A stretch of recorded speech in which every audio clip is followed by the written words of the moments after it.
Ama naming Diyos, Yahuwa na makapangyarihan sa lahat, narito na po muli ang iyong mga walang kabuluhang alipin. Nagtitipon kami sa iyong banal na harapan, bunga ng aming pag-ibig at pagkakilala sa iyo. At panata namin na sasambahin ka namin, pupurihin namin at luluwalhatiin po namin ang iyong marangal na pangalan. Ama namin, tulungan mo sana ang bawat isa sa amin, magsilbing biyaya po at pagpapala ang gagawin namin pagsamba sa iyo.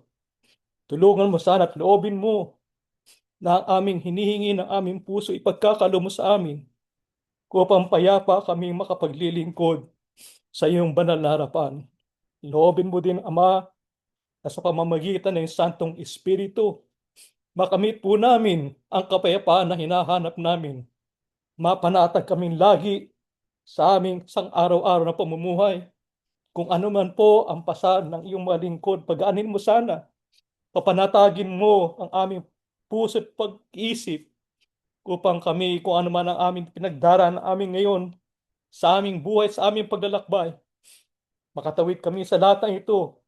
Marating po namin ang araw po ng aming nagkaligtasan. Ama namin, basbasa mo sana kami. Basbasa mo kami na iyong pag-ibig. Padama mo sa amin na hindi mo kami pababayaan.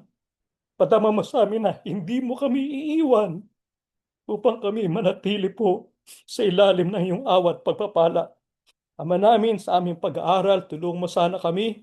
Pangunahan mo kami lahat sa pamamagitan ng Santong Espiritu. Makita namin ang kapangyarihan ng iyong salita. Maibuhay namin ito sapagkat ito ang dahilan ng pagkakalalang mo sa amin na kami sundin namin ang lahat ng iyong kalooban. Tulungan mo sana ang aming kapatid na mangunguna sa aming pag-aaral upang matutunan namin ang iyong dakilang kalooban. Basbasa mo sana ang aming paghahandog na aming nakayanan upang maging ganap po ang pagsamba namin sa araw na ito.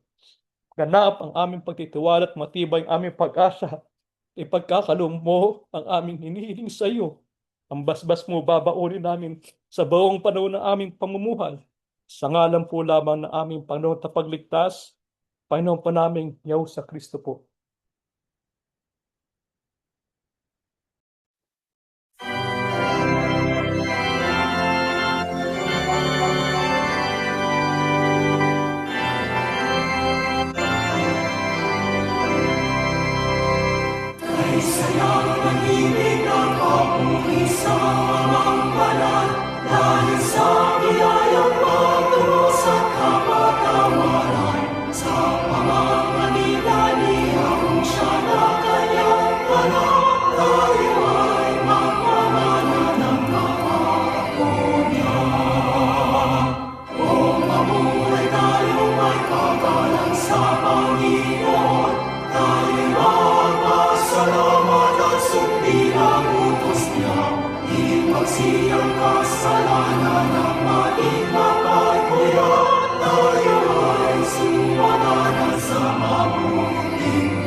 Hindi maikakaila na tayo ay nabubuhay sa panahong malapit na ang kawakasan ng mundo. Tayo bilang mga tagasunod ng ating Panginoong Yahusya ay hinahanapan ng Panginoon Diyos ng isang uri ng pamumuhay na ibig niyang datnan tayong gayon ang ating ipinamumuhay. Alam ninyo, sa Biblia mga kapatid, ay malinaw ang pagtuturo na tayo ay nasa mga huling araw na.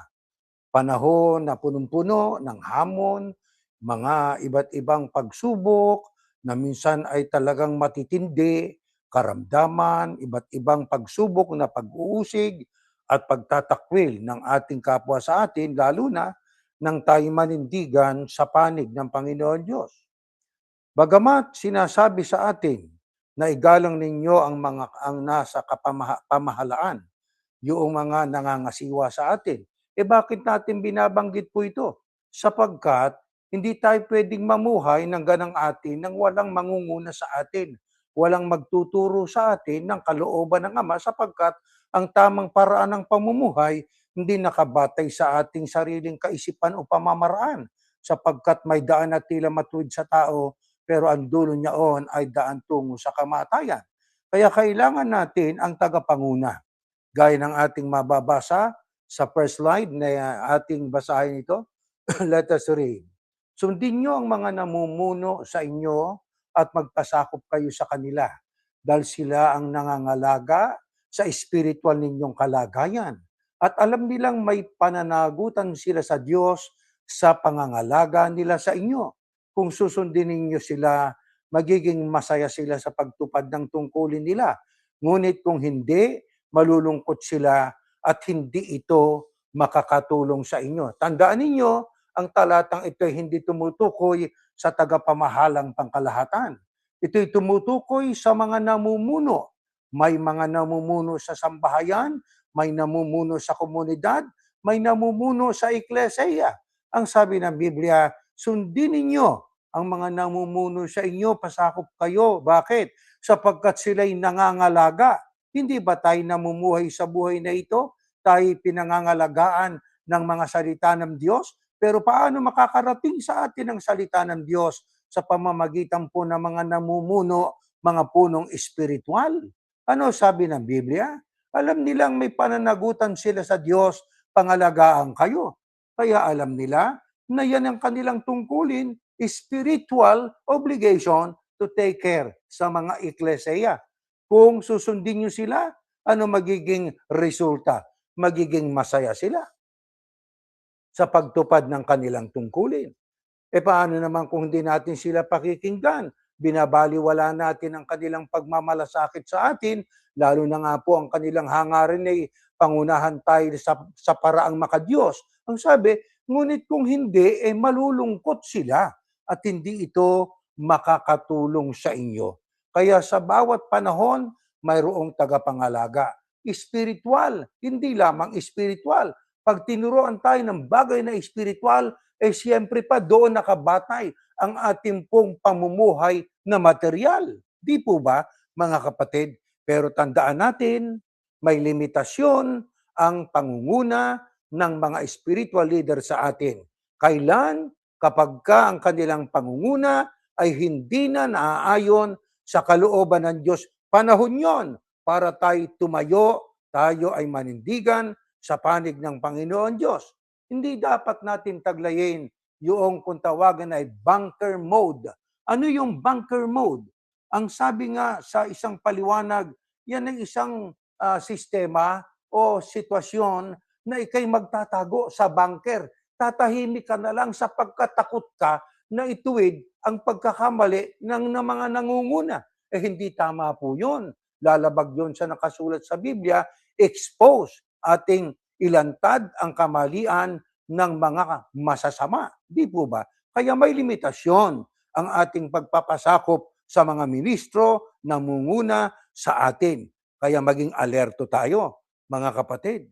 Maging mapagmatyag tayo sa ating pong pakikinig sa mga nangangasiwa sa atin. Pagka tayo ay nakaramdam na tila ito'y kakaiba na, lihis na sa itinuturo ng Biblia, kahit sino pa siya, kahit sino pang tagapagturo, tututulan natin yon. Kailangan tayo tumayo sa panig ng Panginoon Diyos. Mga kapatid, anong ibinabala ng Biblia? Tungkol sa hindi maampat-ampat, hindi mapigil-pigil na mga mangyayari na ito po ay nagpapahayag na tayo talagang nasa mga huling araw na. Pakinggan natin, next slide. Ito nakasulat. Tandaan mo ito, magiging mahirap ang mga huling araw. Totoo o hindi totoo?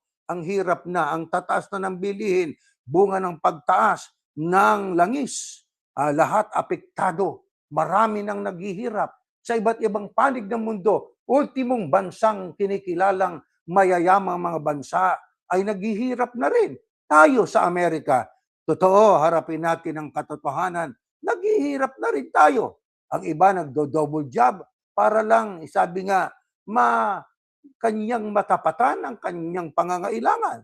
Di ho ba? Anong sabi? Bakit maghihirap ang huling araw? Dahil magiging makasarili ang mga tao. Masakim sa salapi, mayabang, mapagmataas, mapang-insulto, masuway sa magulang, walang utang na loob at hindi makadiyos. Yan.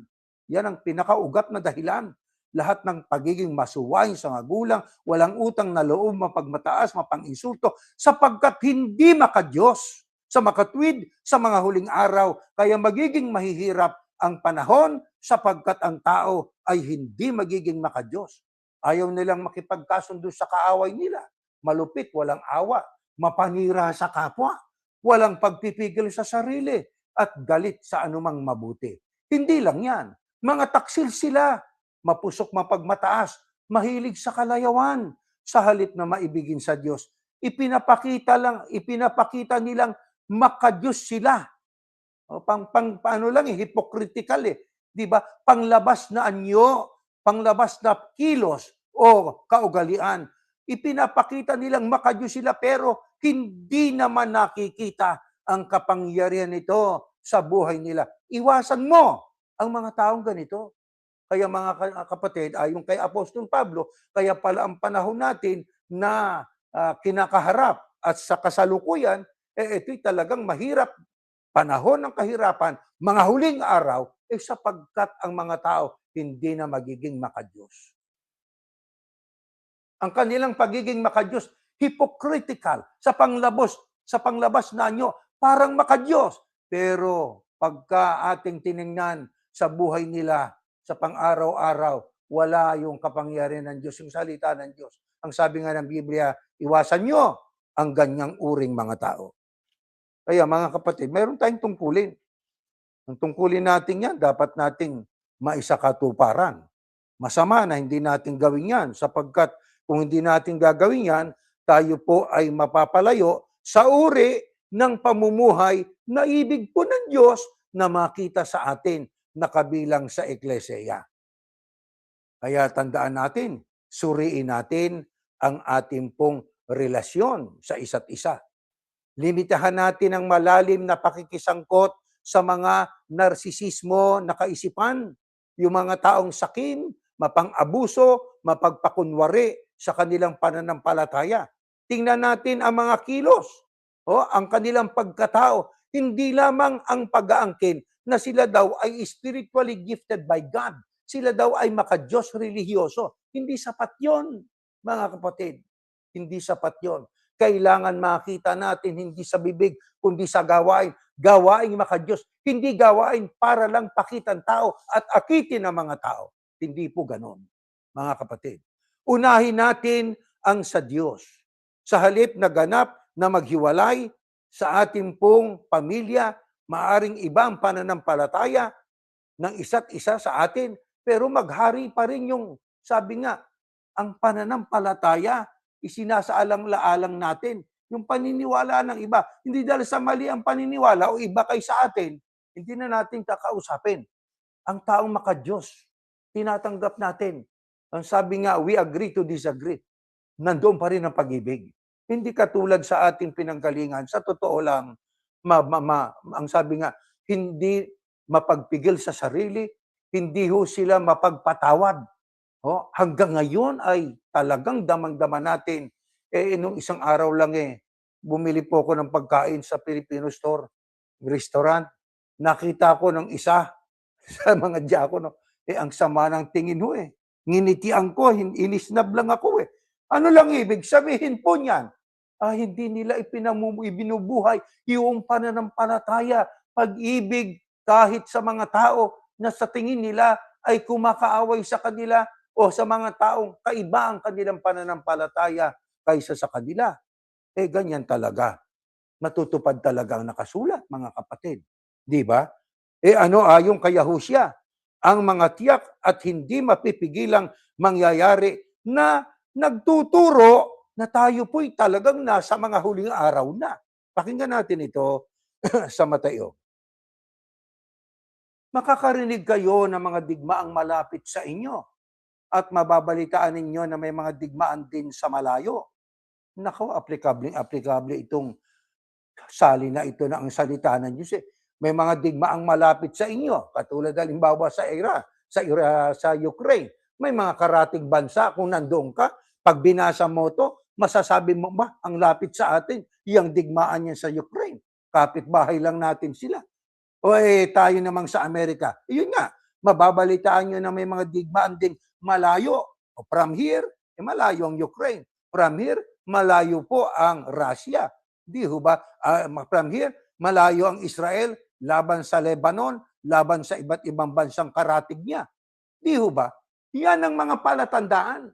Hindi maampat-ampat, natitigil ng sandali, pero magre-resume ang war. Bakit? Nakasulat Iyan mga palatandaan na ibinanggit ng Panginoong Yahushua, hindi maampat-ampat sapagkat totoo Biblia. Ito bilin sa atin. Ngunit, huwag kayong matakot. Ang kausap ng Kristo rito, ang kanyang mga alagad mga tagasunod niya noong unang siglo. Ang sabi niya sa kanila, totoong magkakaroon ng digmaang malayo't malapit sa inyo, pero huwag kang matakot. Huwag kayong matakot. Bakit? Kinakailangang mangyari ang mga ito. It is a must. Kailangan mangyari. Ngunit hindi pa ito ang katapusan.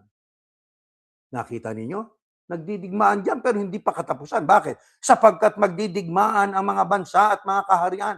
Dadami ang digmaan pa. Magkakaroon ng tagutom. Yan ang abangan natin. Tagutom. Di ba? Famine. Matindi po yan.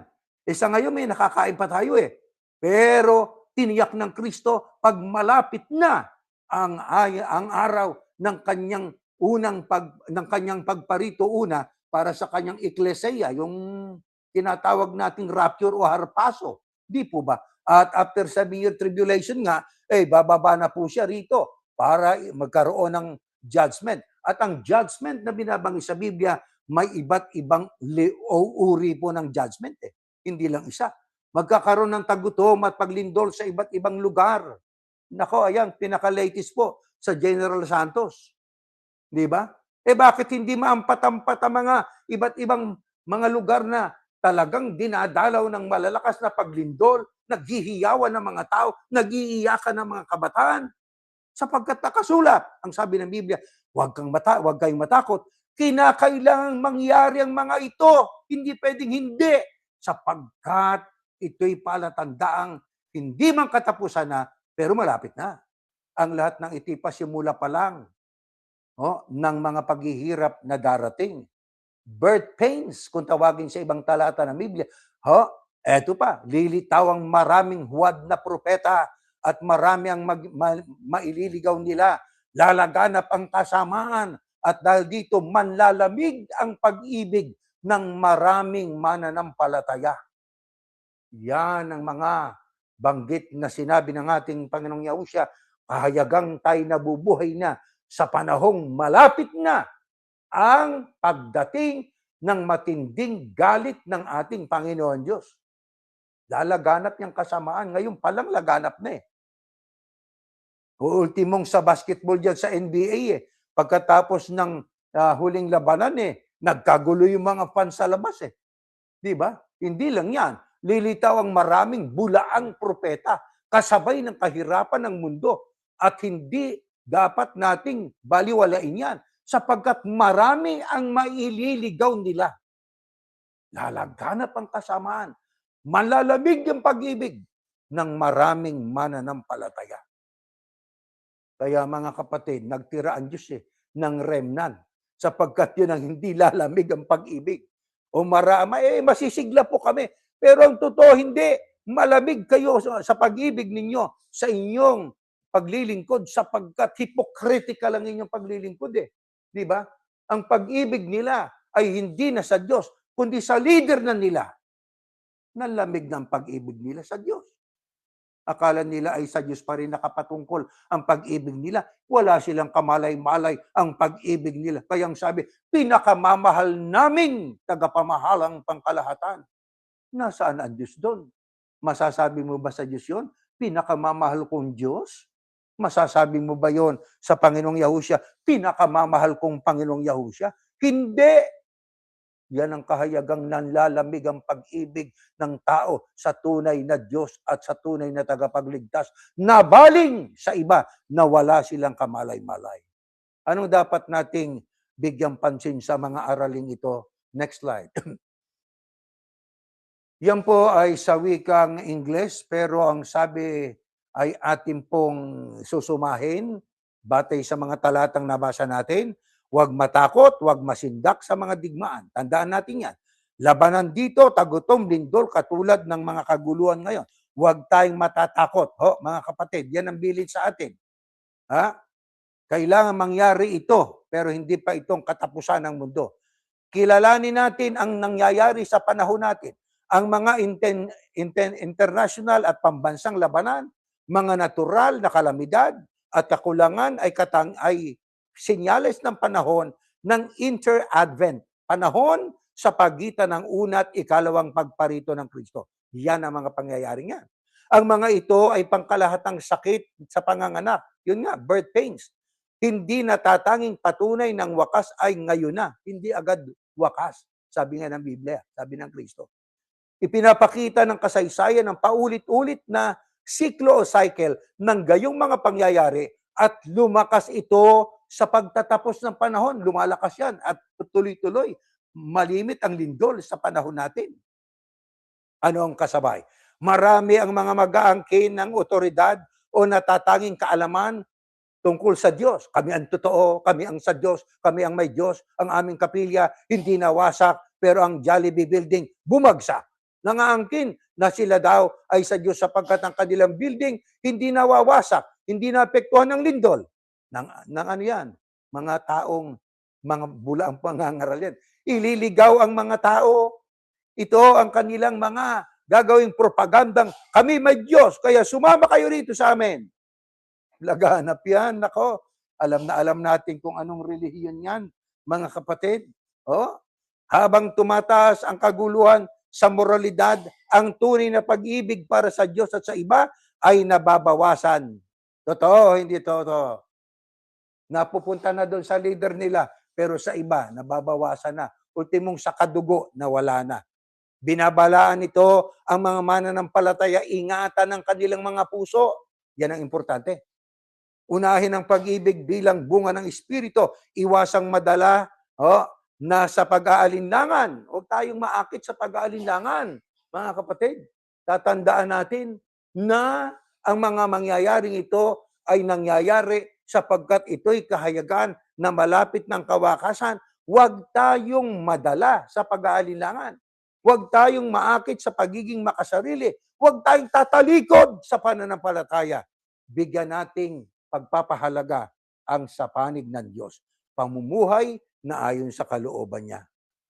Bagaman, wala sa eksaktong mga talatang binabanggit ang kagyat na konteksto sa Kapitulo 13 na binanggit natin kanina, nangako ang magtiis hanggang wakas, yun po ang makakarating at makakasalubong sa ating Panginoong Yahushua HaMashiach. Darating tayo dyan, mga kapatid. Ating pong binigyan ng synopsis o kaya ay summary itong mga unang mga talatang binasa natin. Sa ano dapat manatili ang mga tagasunod ng Kristo upang habang pasama ng pasama ang takbo ng panahon. Next slide. Ito nakasulat. Pakinggan natin. Ngunit ikaw, sabi ni Pablo kay Timoteo, magpatuloy ka sa mga bagay na natutunan mo at pinanaligan. Dahil alam mo kung kanino mo ito natutunan. Tigil muna natin. Si Pablo nagsasalita. Sino ang kausap? Si Timoteo, kamanggagawa niya. Ano bilin niya? Magpatuloy ka. Sa ano? Sa mga bagay na natutunan mo at pinanaligan. Ano yung pinanaligan na yan? Di yan ang iyong sinampalatayanan. Bakit? Dahil alam mo kung kanino mo ito natutunan. Makatwid kay Pablo, natutunan ni Timoteo ito, at si Pablo naman yung natuto sa Kristo. Tayo naman, nagbabasa ng Biblia, ito'y salita ng Diyos, salita ng Kristo, salita ng mga apostol, pero ito po ay dapat natin na panatilihan.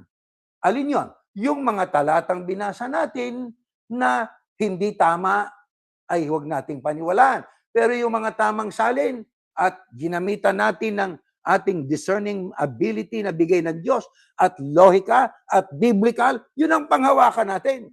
Hindi yung nagteksto yung leader. Kung siya ay leader, we assume that everything he says is right, tama. Huwag ganon. Hindi tayo dapat ganon. Ito pa sabi ni Pablo kay Timoteo, mula pa sa pagkabata, alam mo na ang banal na kasulatan ay nakapagbibigay sa iyo ng karunungan tungo sa kaligtasan sa pamamagitan ng pananampalataya sa Kristo Yahushua. Hindi sinabing mula sa pagkabatay, alam mo ng banal na kasulatan ay nakapagbibigay sa iyo ng karunungan tungo sa kaligtasan sa pamamagitan ng pag-anib sa isang iglesia. No! Sa pamamagitan ng pananampalataya kay Kristo sa Kristo Yahushua. Kaya na magtulo ang Kristo nagturo tungkol sa kaharian. Ano yung kaharian? May hari, may kautusan, may batas, at may pinaghaharian. Sa gitna ninyo ang kaharian, pagka tayo'y natuto ng aral ng Kristo. Kaya ang Kristo isinugo para siya po ang initially mag-introduce tungkol sa kaharian. Nasa gitna ninyong kaharian, pag naghahari sa atin ang mga kalooban ng Ama, nagre-reign sa atin ang kanyang kautusan, nasa atin ang kaharian. Hanggang sa dumating yung kahariang panglupa na millennial kingdom, yon ang tinutukoy, isa pa rin yun. Hanggang sa future na kaharian na may dalisay na kalsada na ginto, yon ang kaharian na nandoon maghahari ang ating Panginoon Diyos. Kaya mga kapatid, hindi sa pamamagitan ng pag-anib sa isang religious organization for us to receive our salvation. No. Faith in our Lord Yahushua HaMashiach. Pero tayo po, ang sabi nga, we were not created and we will not be saved by our good works. Hindi tayo maliligtas sa pamamagitan ng ating good works. No, baka tayo mag-boast, baka tayo po ay magmalaki. Pero we were created for good works. Magkaiba yung tayo ay ililigtas by good works kaysa tayo po ay we were created for good works. Nilikha tayo, nilalang tayo para sa mabubuting gawa. Pero yung ating mabubuting gawa, hindi yun ang magliligtas sa atin. Ang mabuting paraan ng pamumuhay habang tayo tumatakbo at patuloy sa panahon na malapit ng kawakasan, yan ang uri ng pamumuhay na ibig ng Diyos na makita po sa atin. Tuloy natin ang basa. Lahat ng kasulatan isinulat sa pamamagitan ng kapangyarihan ng Diyos. Hindi nasulat ito ng mga tao na imperpekto. Hindi papayagan ng Diyos, bagamat sila imperpekto, na sila'y magkamali. Kaya nung nagsusulat po itong si Juan, nakadinig siya ng tinig ng 7 kulog. Isusulat ko sana.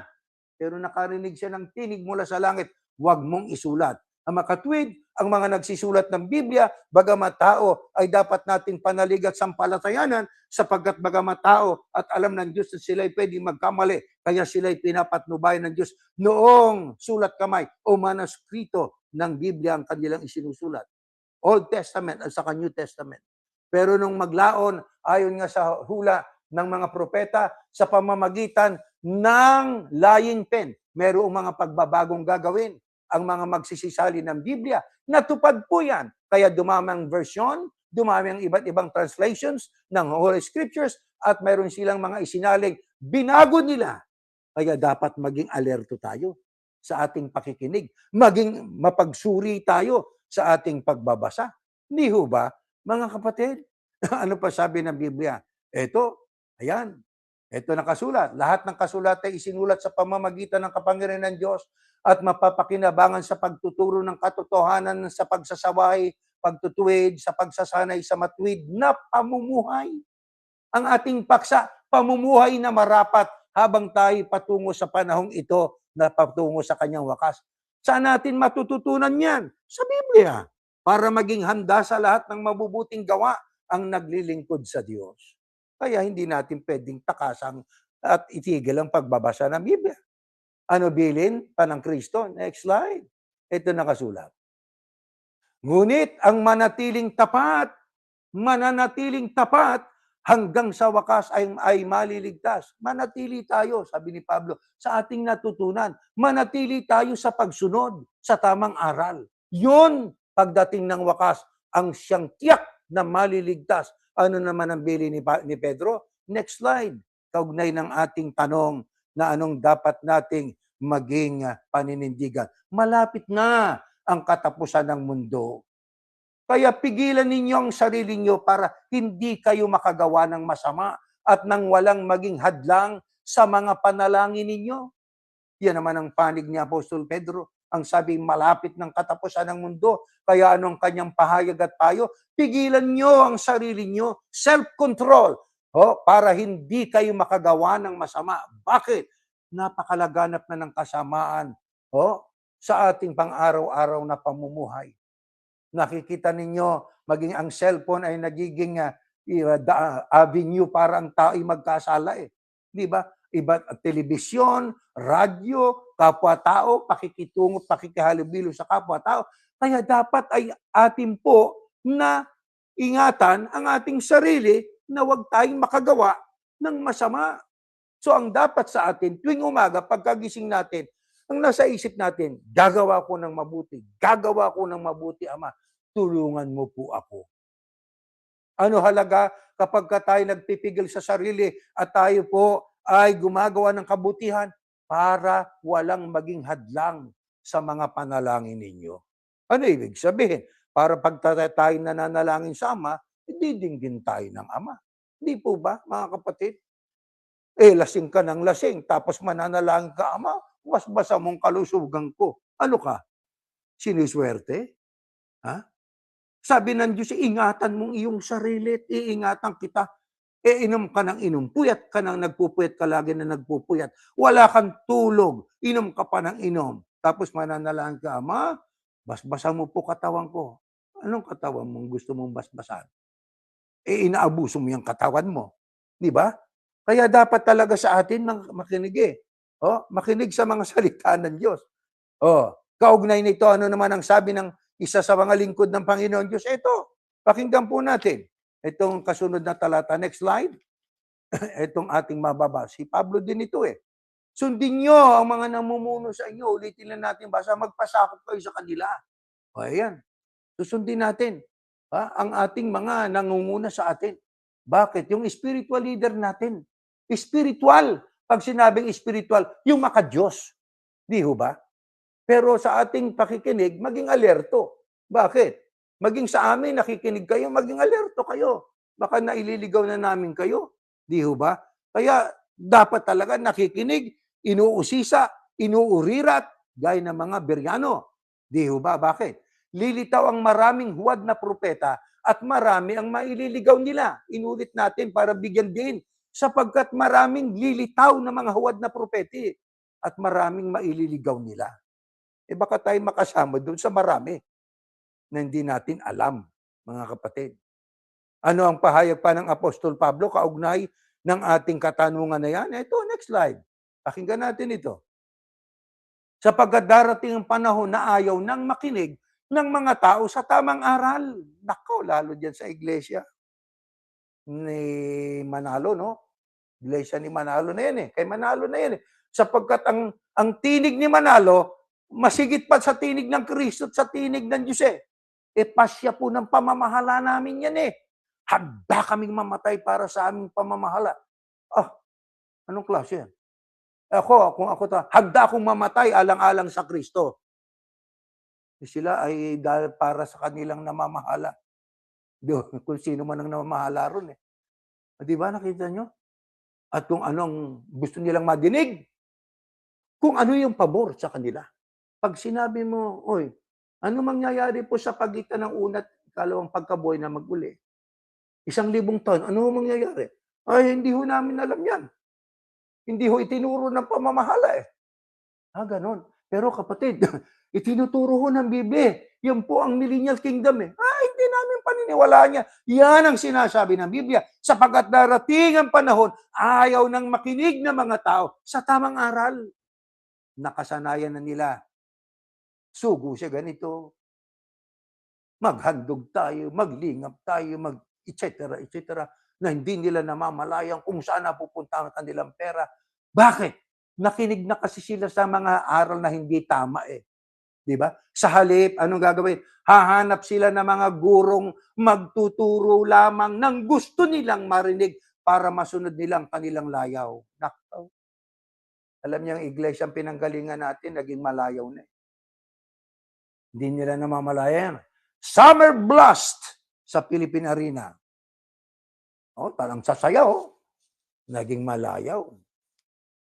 Di ba? May mga iba't ibang mga aktibidad sila na pwede na pala. Noon na hindi pwede, pero ngayon pwede na. Ano yan? Yan ang kahayagan na talagang marami ang maililigaw ng maraming bulang propeta. Ang mga bulang propeta, sabi sa Mateo, ay nagdarami tupa. Ano ibig sabihin? Hindi literal na damit yon. Gaya ng itinuro sa atin, ang babasahin nila, ang paring nagmimisay, nakakatulad ng damit ng Kristo. Hindi. E paano yung mga naka-Amerikana na nagtuturo? Paano yung mga nakabarong na nagtuturo? Paano yung mga nakahaba na robe na nagtuturo? Hindi na ba sila bulang propeta sapagkat sila po ay ika nga ay hindi mga pare? Kailanman ang kanilang itinuturo ay lisya sa katotohanan, bulaan yan, mga kapatid. Pero yan sa marami, sabi ni Pablo, ang kanila lang nahanapin, yung guro, na yung ituturo, yung papabor sa gusto nila. Hindi na nila pakikinggan ang katotohanan. Ayaw na nila sa Biblia. Basta doon lang sa itinuro ng pamamahala nila. Nakita ninyo, mga kapatid, tuwang-tuwa sila sa ganon. Basta't pag sinabi ng pamamahala namin, gagawin po namin. Nako, yan ang kasama sa ibinabala ng Pablo. Babaling sila sa mga aral na gawa-gawa lang ng tao. Katulad ng talaan. Gawa-gawa lang nila yun. Anong tuntunin? Sabi sa Biblia. Ang isa sa tuntunin, magpatala ka. Ang tuntunin ginawa, hindi para ipalit sa doktrina. Ano yung doktrina? Talian. Ano yung pagtatali? Yung po ay kung ano ang hindi ipinahihintulot ng Diyos. Pagdating sa pag-aayos ng problema ng magkakapatid. Paano yung pagkakalag o pagtitiwalag? Yun ang ipinahihintulot, yung pagkakalag. O, kakalagang ka, pahihintulutan ka. Yung pagtitiwalag naman, kung ano yung aral ng Diyos na nilabag mo, pinayuhan ka, ayaw mo makinig, ialisin ka. Utos din ba yun? Opo. Unang Corinto 5:13. Alisin nyo sa inyong masasamang tao. Paano yung mga nasa labas? Hindi maliligtas. Mali. Ang nasa labas, Diyos ang hahatol. Huwag kang hahatol. Sila hatol lang hatol. Hindi raw tayo maliligtas sapagkat wala na tayo sa talaan. Yang talaan na yan ay inimbento nila para kontrolin at takutin ang mga tao. Sapagkat kung kayo ang makakalaga na rito sa lupa, kalag na rin kayo sa aklat ng buhay sa langit. Naniwala tayo nang hindi natin inusisa. Kaya ang sabi sa pandoktrina nila, ang tuntunin inilagda, hindi para ipalit sa doktrina. Ang doktrina ay talian, pero ang totoo, ipinalit nila eh. Magpatala, tuntunin. Ang talian, doktrina. Kaya mula ngayon, magpatala kayo. Pag wala kayo sa talaan, nawala na yung talian, pinalitan na ng talaan. Nakita nyo ang kanilang mga technique para maipasok yung mga gawa-gawa nilang mga aral. At namang sinampalatayanan. Dapat bang gano'n ang mangyari? Ito sabi ni Pedro. Sumagot si Pedro at ang kanyang mga kasama, ang Diyos ang dapat naming sundin at hindi ang tao. Ang aral ng Diyos ang ating susundin. Ang Diyos at ang aral niya. Hindi yung kung sinong leader at yung aral niya, gawa-gawa lang. Maililigaw tayo, mga kapatid, nang hindi natin namamalayan. No? Kaya mga kapatid, ano ang dapat nating tandaan? Ayon po sa alingkod ng Diyos, ito pang ating dapat na tandaan habang tayo naghihintay sa kawakasan. Next slide. Ito po, mga kapatid, ang pahayag sa atin. Dapat ninyong gawin ito dahil alam ninyong panahon na para gumising kayo sapagkat mas malapit na ngayon ang oras ng ating kaligtasan kaysa nung una nang tayo sumampalataya kay Yahushua Kristo, isasabilin yan. Ito kasi sulat ni Pablo sa mga taga-Roma. Gaano katagal na? Aba, 2026 na tayo. 2026 years. Abay, libo-libong taon na nakaraan. Kung noon ay sinabi ito, mas malapit sa panahon natin.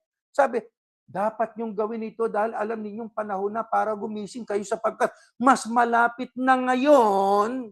Noon yun, kausap ni Pablo yung mga taga-Roma.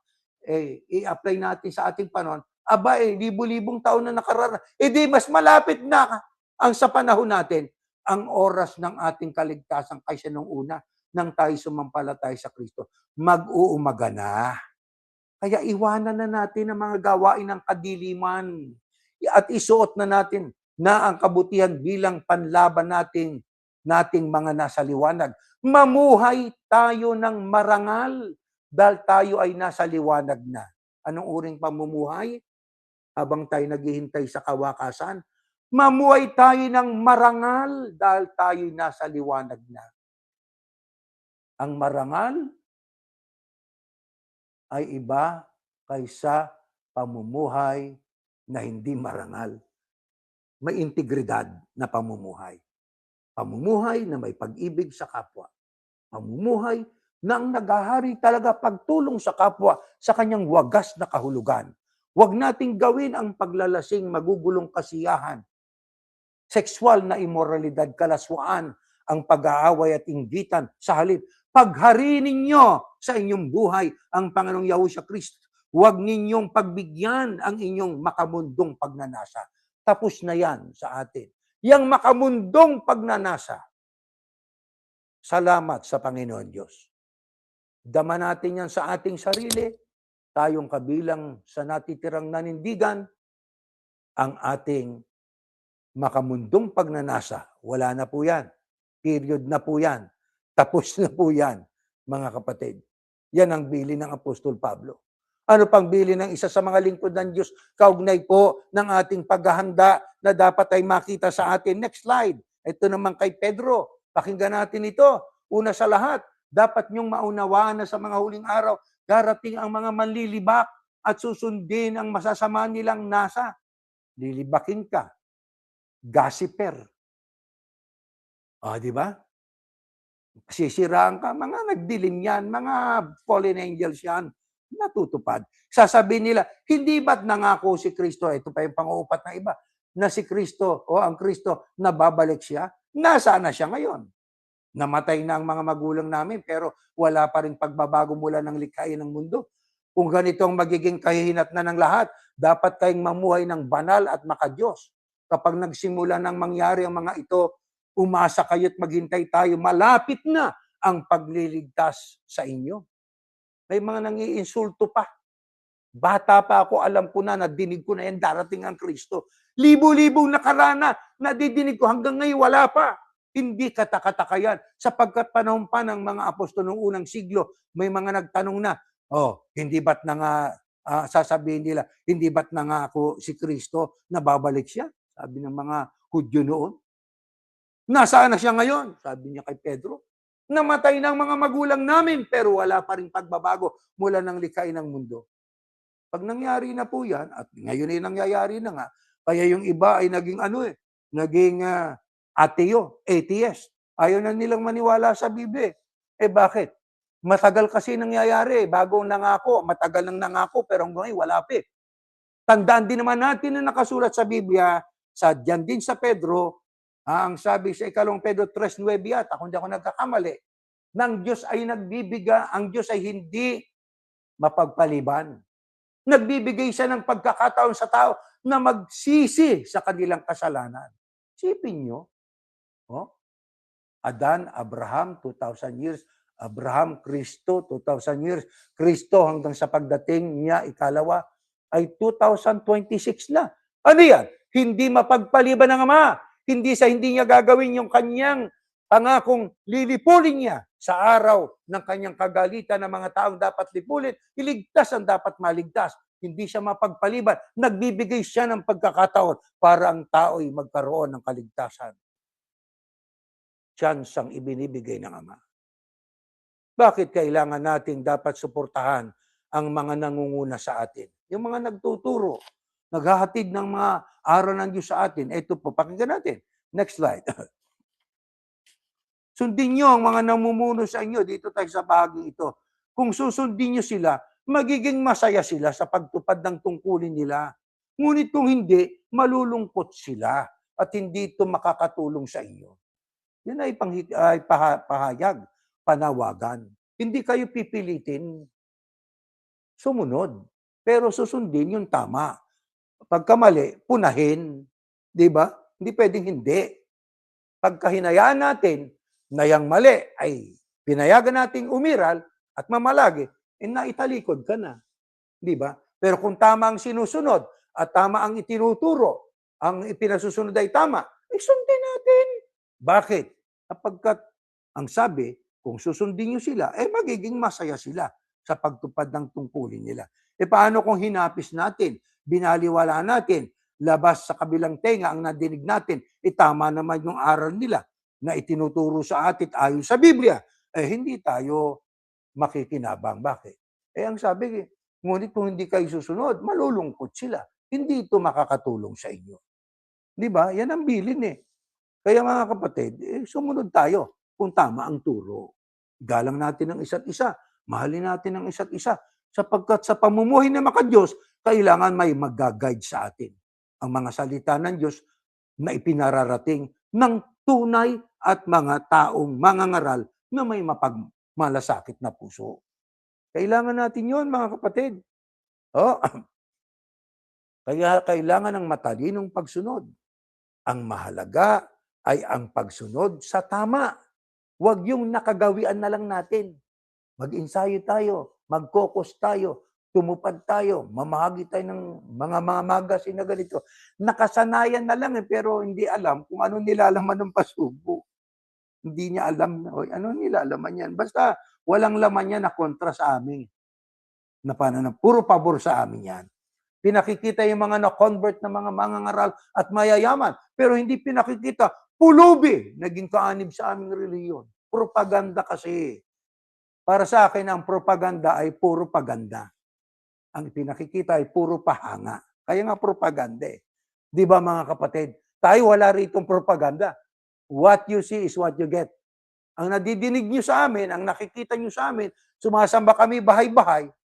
Bakit? Hindi na kailangan ng templo eh. Kami na ang templo eh. Sa amin na tumatakan ng Diyos. Kayo, puro paganda. Doon yung inaakit ang tao. Ito man, ang ganda ng kapili eh.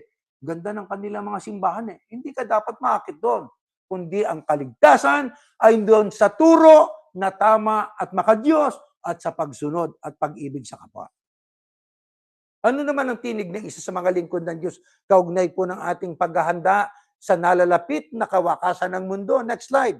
Ito po ang ating mababasa. Ayon, si Pedro din yan. Nabasa na natin yan. Diyos ang ating susundin. Huwag tayong sumunod kahit kanino. Basta ang Diyos ang ating dapat sundin. Alam niyo kasi dito, ito'y tagpo noong ang mga alagad ay hinahadlangan na. Huwag na kayo mangaral. Pinuno ninyo ng aral ang dakong ito. Huwag na kayo mangaral. Kaya ang sagot ni Pedro kasama ng ibang mga alagad, ang Diyos ang dapat naming sundin at hindi ang tao. Mga kapatid, magagawa ba natin to kung tayo po'y mabibingit sa kamatayan? Mahirap ano? Na halimbawa nakatutok sa atin ay yung baril. Sinabi na, Diyos ang aming susundin. Boom! Patay. Magagawa ba natin yon? Ako, pagka ko tinanong, salamat, sa ulo lang patama. Huwag niyo lang akong unti-untiin. Sa ulo, salamat. Diyos ang susundin ko. Basta sa ulo lang sana ako. Yung talagang, sabi nga, malapitan. Tapos, wala pang 1 minuto yun. Segundo lang, patay na ako. Pero baong-baong ko, sa puso ko, sa damdamin ko, ang kalooban ng Ama, ang aking pagsunod sa Kanya. Para na akong natutulog noon. Pagdating ng panahon, yung tama ng bala, mawawala yung papalitan ng katawang panglangit. Yun ang aking paninindigan. Sana ganun din tayo. Kayo, mga kapatid. Diba? Ayon po sa Biblia, ano ang ibinabala ng Biblia laban sa mga hindi dapat na mga pastor o tagapag-alaga? Next slide, ito. Pakinggan po natin ito, mga kapatid. Ayan, oh. Oh. Sundin niyo ang mga namumuno sa inyo. Tapos na tayo dyan, nabasa na rin natin. Ipanalangin niyo kami dahil sigurado kaming malinis ang mga konsensya namin sapagkat hinahangad naming mamuhay ng marangal sa lahat ng bagay. Yan ang bili ni Pablo. Bago natin basahin ang tungkol sa babala sa maraming mga mangangaral na bulaan. Ang sabi ni Pablo, ang ating mga namumunong matino, ang nagtuturo ng matino na salita ng Diyos, sundin natin. Ipanalangin pa natin sila. Bakit? Sapagkat siguradong wika kaming malinis ang aming konsensya. Wala silang ulterior motive. Malinis ang konsensya. Sapagkat hinahangad naming mamuhay ng marangal sa lahat ng bagay. Hindi marangya ang kanilang pamumuhay. Simple lang ang pamumuhay. Ang importante, yung lumalabas sa ating bibig na ating itinuturo. Sa mga nangangaral, yan ang ating hanapin. Hindi yun nakasakay ka sa mamahaling sasakyan. Totoong ano yan, leader yan. Ang mahal ng sasakyan niya. Kung hindi ba naman sugo ng Diyos yan, maghihirap yan. Ang Kristo, ang sinakyan niya, donkey. Ang mga apostol, mga mangingisda ang mga tao sa panahon natin, pag malapit ng wakas, nakatingin sa panglabas Ang gwapo ang wika ng mangangaral. Yung salita, ang aral na itinuturo niya, gwapo rin o pangit? Diba? Nako, itong mangangaral na ito talagang ito sa Diyos Bakit? Sapagkat materially, ang gaganda ng kanilang mga pinagsasamban Hindi po yung material na bagay ang basis para sabihin natin na tayo tumanggap ng pabor galing sa Diyos. Ang Diyos ay nagpapaulan sa mabutit masama. May yumayamang mahirap na matuwid ang gawain. May naghihirap, dating mayaman na naghirap. Masama kasi gawain Mahirap nagsikap from rags to riches. Meron namang from riches to rags. Bakit? Sapagkat narito ang pagpapala sa buhay na ito Hindi ibig sabihin ko kay mayamay pinagpala ka ng Diyos spiritually. No. That is part ng blessing ng Ama sapagkat maring masipag ka. Mas masipag ka sa mga lingkod ng Diyos. Yumamang ka kaysa sa kanila. Lingkod sila ng Diyos pero hindi naman masipag. Kung ano lang yung kanilang kinita, yun lang. Pero yung mga hindi lingkod ng Diyos, masipag sila, masinop sila, yumaman. Pero hindi yung pagyaman, saligan para sabing sa Diyos ka na. Hindi ba tayo yun? Ito babala ng mga apostol tungkol sa paglaganap sa panahon natin lalo ng maraming mangangaral. Next slide. Ito nakasulat. Mahaba itong indiksyon natin. Ingatan yung inyong sarili at ang lahat ng mga mananampalatayang pinababantayan sa inyo ng banal na Espiritu. Pangalagaan ninyong iglesia ng Diyos o eklesiya ng Diyos na kanyang tinubos sa pamamagitan ng sariling dugo. Ito'y salin ng magandang salita ng Diyos. No? Ang tumubos, hindi ang Diyos. Ang tumubos, ang Kristo. Literal talagang tinubos ng dugo. Sapagat alam kong pagkaalis ko, sabi ng mga apostol, sabi ng mga apostol, si Pedro yan, may mga tagapagturo riyan na katulad ng mga lobo na papasok sa inyo at sisira sa inyong grupo. Darating din ang panahon na may magtuturo ng kasinungalingan mula mismo sa inyong grupo at ililigaw nila ang mga tagasunod ni Yahushua para silang kanilang sundin. Kaya sa kasamahan din Kaya lumayas tayo dun Kasamahan din natin, lumitaw Di ba? Marami na pasunod. Marami! Mas marami. Ang nanatili ron, majority. Minority lang ang sumunod at nanatili sa pagsunod sa Kristo. Yan ang katotohanan na nakasulat sa Biblia. Gaano karami ang mandaraya? Next slide. Ito nakasulat. 7:17. Mag-ingat kayo sa mga huwad na propeta. Lumalapit sila sa inyo na may maamong tupa. Parang mga maamong tupa. Pero ang totoo, tulad sila ng mga gutom na lobo. Maraming ililigaw. Paano makikilala yung mga bulaan na yan? Huwad, peke, maamo sa panglabas. Parang tupa. Pero ang totoo, tulad sila sa mga gutom na lobo. Gutom na gutom kaya ang tataba. Kain lang ng kain. Pinagsasamantalahan. Taking advantage sa mga mananampalatayang bulag. Bakit bulag ng mga mananampalataya? Gullible. Lahat ng napapakinggan, pinaniniwalaan Bakit? Kasi ang nagturo yung aming leader eh. Totoo yan, lahat ng sasabihin niya. Mali. Dapat nagsusuri. Hmm? Ano bilin para tayo makapamuhay ng mapayapa? Next slide. 13:1-2. Ganito nakasulat. Ayan, magpasakop kayong lahat sa mga namumuno sa pamahalaan. Ito naman ang gobyerno. Sapagkat ang lahat ng pamahalaan ay nagmula sa Diyos at siyang naglagay sa mga namumuno sa kanilang pwesto. Kaya ang mga lumalaban sa pamahalaan ay lumalaban sa itinalaga ng Diyos. At dahil dito, parurusahan niya sila. May gobyerno para ang pamumuhay ng tao ay kanilang ika nga ay masubaybayan. May mga nangaabuso, bahala sila ron. May mga masisipag at sila inabuso, bahala sila ron. Kaya mayroon tayong pamahalaan, may gobyerno. Iniligay ng Diyos yan para ang tao ay mamuhay ng tama. Sapagkat ang tao na gumagawa ng masama sa kanyang kapwa, inihihiwalay, ibinibilanggo. Para yung namumuhay ng mapayapa, lalo yung mga taong makadiyos, maging mapayapa buhay. Kaya pasakop din tayo sa pamamahala, sa gobyerno. Ano pa katunayan yan? Si Pedro naman ang pakinggan natin. Next slide. Ito nakasulat, mga kapatid. Alang-alang sa Panginoon, magpasakop kayo sa lahat ng tagapamahala ng bayan, maging sa emperador na may pinakamataas na kapangyarihan, sa mga gobernador na sinugo ng Diyos para magparusa sa mga gumagawa ng masama at magparangal sa mga gumagawa ng mabuti, sapagkat ito ang kalooban ng Diyos na sa pamamagitan ng mabubuti ninyong gawa ay walang masabi ang mga hangal na walang alam sa katotohanan. May mga hangal na walang alam. Malaya na kayo pero hindi ito nangangahulugang malaya na kayong gumawa ng masama, kundi mamuhay kayo bilang mga alipin ng Diyos. Kaya tayo pasakop sa gobyerno, may freedom tayo na bigay ng gobyerno. Maliban na lang kung ang gobyerno ay nagbaling sa pagiging komunista, maninindigan tayo sa panahong yun. Di ba? Malaya na kayo sa mabuting gobyerno. Pero nangangahulugan bang malaya kayong gumawa ng masama? Hindi! Kundi mamuhay kayo bilang mga alipin ng Diyos. Igalang niyo lahat ng tao at mahalin niyo ang mga kapatid ninyo sa Kristo. Mamuhay kayo ng may takot sa Diyos at igalang ninyong emperador. Yan ang pamumuhay na ibig ng Diyos na makita sa atin habang tayo po ay naghihintay sa pagdating ng ating Panginoong Yahushua. At napakalapit na po niyan. Yang lindol na yan, sa General Santos na yan, ay nagpapahiwatig. Patuloy na natutupad ang mga palatandaang ibinigay ng ating Panginoong Yahushua, itinaguyod ng mga apostol, hayag na hayag. Kaya ano ang bilin ng Panginoong Yahushua sa mga lingkod niya nung una, maging sa atin, ito, pakinggan natin, mga kapatid. Next slide. Sumagot sila sa emperador, kaya sinabi ni Yahushua sa kanila, kung ganon, ibigay niyo sa emperador ang para sa emperador at sa Diyos ang para sa Diyos.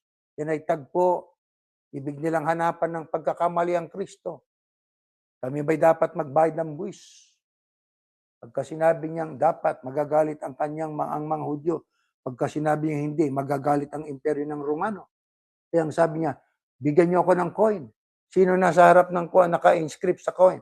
Ang pangmukha, larawan ng emperador, si Cesar. Ibigay niyo kay Cesar ang kay Cesar. Ang emperador sa emperador. Pero ang sa Diyos, ibigay niyo. Ano lamang ibig sabihin? Pasakop sa gobyerno na matino. Kapagkat kaya natin sinabing matino, hanggat tama ang kanilang ipinapatakaran o ang kanilang jurisprudence ay ayon sa kalooban ng Ama, sumunod tayo. Pero paglabag na, sumunod tayo sa Diyos. Ibigay natin ang para sa Diyos sa ibabaw ng lahat. Alam ninyo, nang ang Kanaan, mga kapatid, ay ibinigay na ng Panginoon Diyos. Sa bayang Israel, doon na sila nanirahan. Ano ang ginawa ng Panginoon Diyos, mga kapatid? Para sila, ang bayan ng Diyos ay mamalagi, na sila'y namumuhay ng mapayapa. Nagsugo ang Diyos ng mga hukom, mga judges. Ano layunin? Para ipakita ng Ama ang kanyang pag-ibig, ang kanyang kaawaan sa kanila. Bakit? Sapagkat ang Israel, malimit kanilang tinatalikuran ng Diyos. Dumudulog sila sa mga idols. Di ba? Kaya, ang ibig ng Diyos, kaya siya nagsusugo ng mga hukom. Katulad nila Gideon, nila Samuel, at iba't iba pa. ay para alisin ang Israel sa pagsamba sa maling Diyos at magbalik loob sa Panginoon Diyos. At hindi lang yan, ang purpose pa ng Panginoon Diyos ay para proteksyonan niya ang kanyang bayan sa pananatiling sumusunod at nabubuhay ng ayon sa kalooban niya. Di po ba? Sapagkat ang Israel, matigas ang ulo. Pag may hukom, sumusunod sa Ama. Maayos ang pamumuhay. Pag namatay yung hukom, balik na naman sa pagsamba sa Diyos-Diyusan, likong paraan ng pamumuhay. Tayo man ay ganyan din, mga kapatid. Kaya may mga nangunguna, may nagtuturo sa atin, pero suriin natin sila, pakinggan natin sila, baka iba na itinuturo. Yung tamang aral, yun ang ating sundin. Kapag tayo binigyan ng Ama ng kapasidad na umunawa at tayo binigyan ng Ama ng kakayanan na malaman ng mabutit masama ang tama sa mali. Kaya sa ganitong kalagayan natin, malagi tayo mga kapatid. Sumunod sa aral ng Diyos. Sumunod sa tinig ng Ama. At anuman po dumating pa sa buhay natin, malagi tayong purihin ng Ama, sambahin ng Ama, parangalan ng Ama. Sapagkat sa Kanya tayo may utang na loob.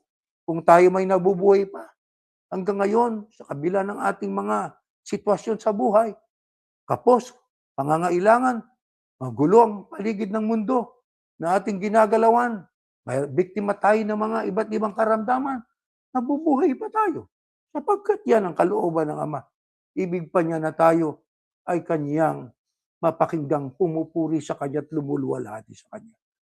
Mamuhay tayo ng maayos, may pag-ibig at pagmamahalan ng ayon sa kalooban ng Ama para tayo po ay magkita-kita sa pagsalubong natin sa ating Panginoong Yahushua sa araw ng harpaso o araw ng unang pagkabuhay na maguli ng mga kayahusya sa araw ng rapture. Tumayo kayo, tayo mananalangin.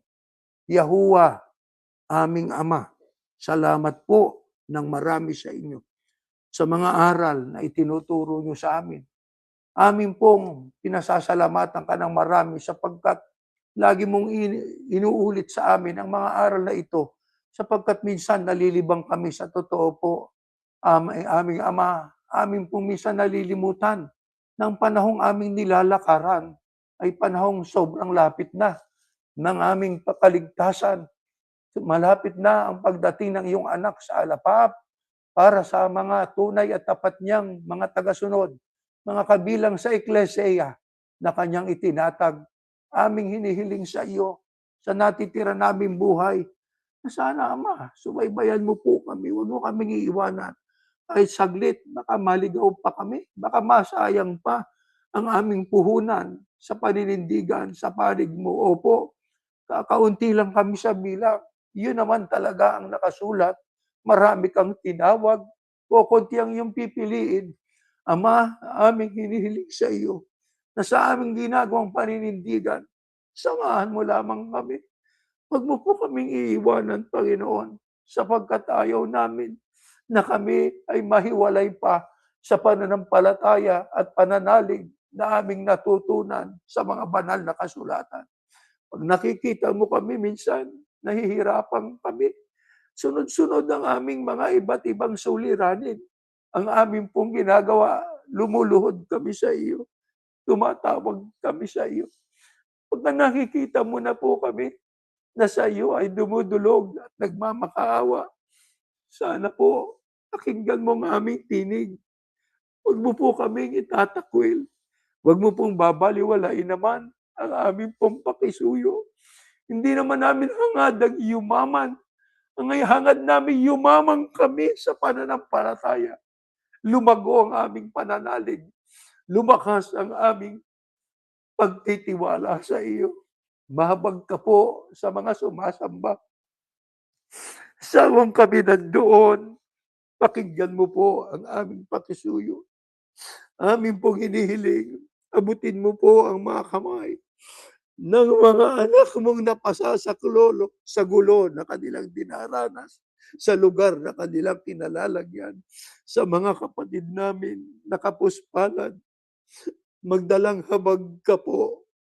At sa mga kapatid naming biktima ng mahaba-habang karamdamang dinaranas, Ama, maawa ka po. Sana dugtungan pa ang aming buhay at samahan kami kapagka kami nagdaranas na ng mga panggagamot na nasasaktan ang katawan namin.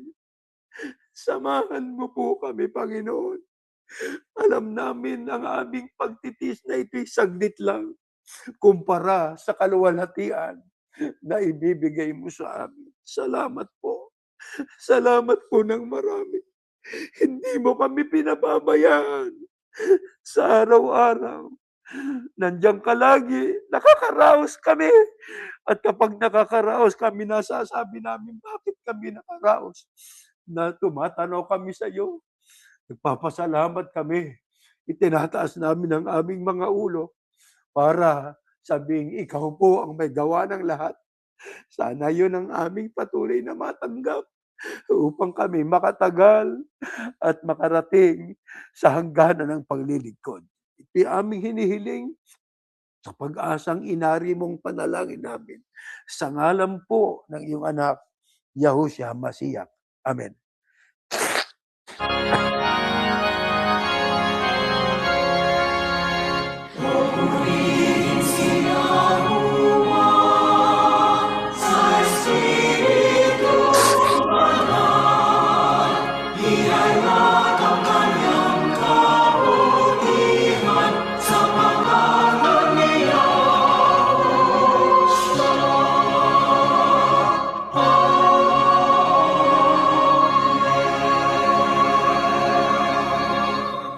Biyayang pagliligtas ng ating Panginoong Yahushua, ang pag-ibig ng Diyos na si Yahuwah at ang patuloy na paikipisan ng Espiritu Santo, siya nawang sumaating lahat ngayon at magpakailanman.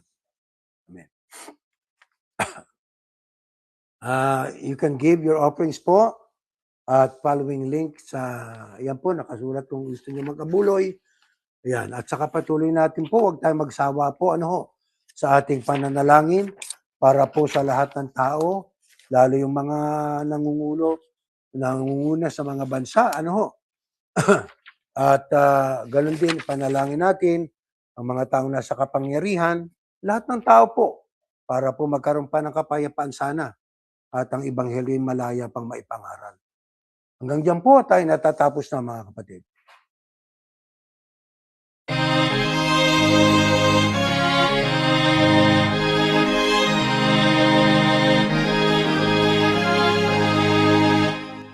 Sa puso natin ang aral ng Diyos Yahuwah at maging matatag. Pagkatyak na darating araw ng paghuhukom o kaya siya'y hindi